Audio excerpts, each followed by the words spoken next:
Road Warriors sinalakay ang late errors ng Bolts sa endgame. Bolek at Valdez dinala ang NLEX sa tagumpay.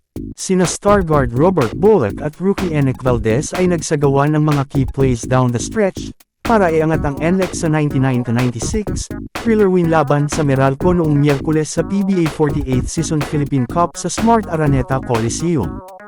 Pinako ni Bolek ang dalawang clutch free throws may 1 minutong natitira sa laro, galing sa isang magandang steal ni Valdez, para bigyan ang Road Warriors ng 1-point lead 92-91. Pinalawig ni Valdez ang kalamangan sa 3, sa isang layup kasunod ng panibagong steal na may 39.4 natitira sa shot clock. Isang magandang key stop ang nagawa ng NLEX sa mga huling segundo ng laro. Nakahinga sila ng maluwag matapos magminti si Chris Newsom ng isang game-tying 3-pointer sa buzzer. Nagtapos si Bolek na may 26 points, habang si Valdez ay umiskor ng 12 points para makuha ng NLEX ang ikalawang panalo sa ikatlong laro, habang ipinadala ang Meralco sa ikalawang sunod na pagkatalo sa 3 laro sa ginaganap na season-ending conference.